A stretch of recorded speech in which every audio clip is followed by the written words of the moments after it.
Percy. Ayan po, mag-update lang po ako ng aking tindahan po. Ayan. Ayan po, pakita ko po sa inyo. Ayan. Ayan po ang laman ng aking tindahan. Ayan. Wala na pong laman kasi nga po pangalan nito. Nagkaroon po ng problema, nagkasakit po yung aking anak. So 2 linggo po hindi nakapasok. So yung aking benta din sa munting tindahan ko nagastos ko po. So ayun, kasi 2 linggo po siya hindi nakapasok. So kaya hindi po ako makapamili pa kasi nga wala pa po akong wala pang pambili. So ayan, kaya medyo kakaunti po yung aking laman ng aking munting tindahan, guys. Ayan, ayan.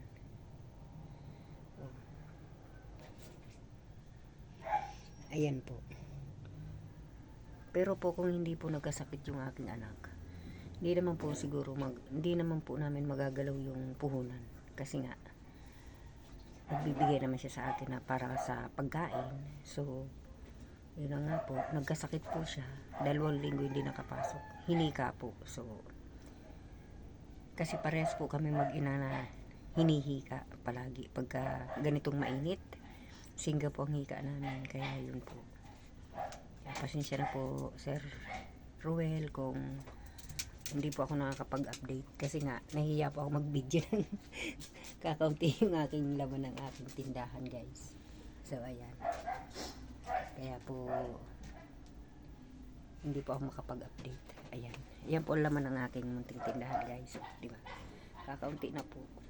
Ayan, yung itlog, ayan na lang. Kakaunti na lang. So ayan, medyo malinis na po. Ayan. Kasi nga po, hindi naman natin alam na kung kailan darating ang mga, alam nyo na po, problema.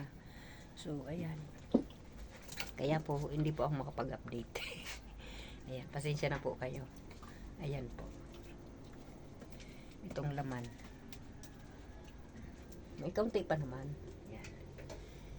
Ayan, labas po tayo dun sa labas para makita nyo po. Ayan, hello. Ayan po. Itong aso ko napakakulit naman Ayan, guys, labas po tayo.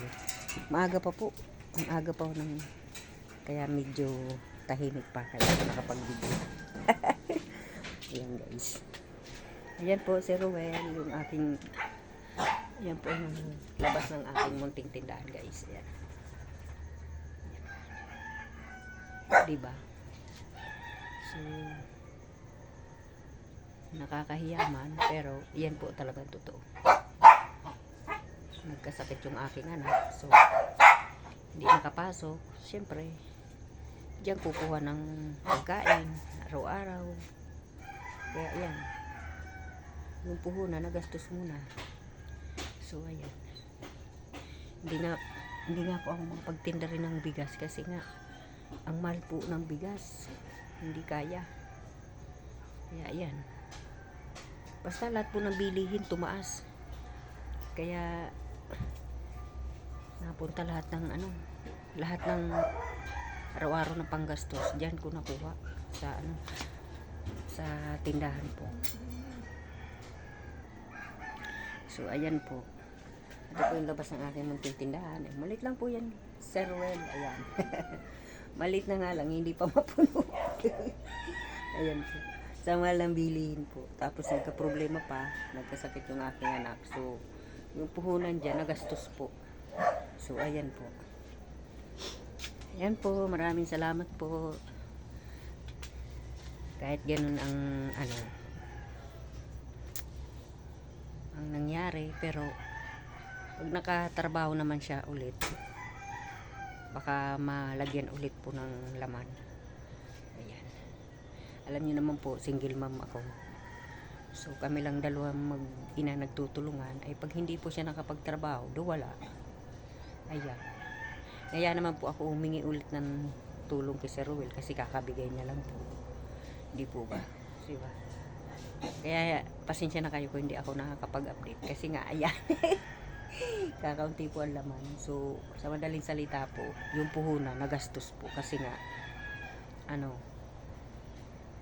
nagkasakit. Ayan. Ayan po. Ayan po ang aking update sa aking munting tindahan, Sir Ruel. Ayan. Ma'am Percy. Maraming salamat po, Ma'am Percy at saka Sir Ruel sa mga tulong niyo sa akin. Ayan. Thank you so much po.